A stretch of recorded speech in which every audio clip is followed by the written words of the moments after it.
கோவில்பட்டி சட்டமன்ற தொகுதியில் மதசார்பற்ற முற்போக்கு கூட்டணி சார்பில் திமுக வேட்பாளர் கருணாநிதி தீவிர வாக்கு சேகரிப்பில் ஈடுபட்டார். சட்டமன்ற தேர்தலில் கோவில்பட்டி சட்டமன்ற தொகுதியில் மதசார்பற்ற முற்போக்கு கூட்டணி சார்பில் திமுக நகர செயலாளர் கருணாநிதி வேட்பாளராக அறிவிக்கப்பட்டார்.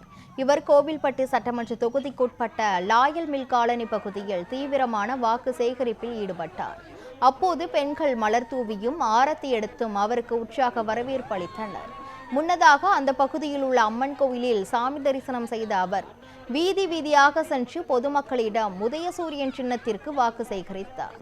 பின்னர் பொதுமக்கள் மத்தியில் திமுக அரசு கொண்டு வந்த மக்கள் நலத்திட்டங்களை எடுத்து கூறி ஆதரவு திரட்டினார்.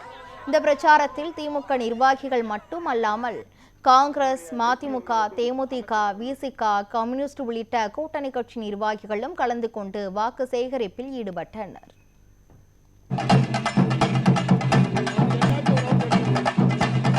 உங்களோடு இருந்து பணி செய்வதற்காக தலைவர் அவர்கள் எங்களுக்கு இந்த சீட்டை வழங்கியிருக்கிறார்கள். ஆனால் உங்களை இதை செய்வேன் அதை செய்வேன் என்று நான் சொல்ல விரும்பவில்லை. உங்களோடு சேர்ந்து உங்களுக்கு என்ன குறை இருக்கோ நான் அதை செய்வேன் என்பது மட்டும் வாக்குறுதி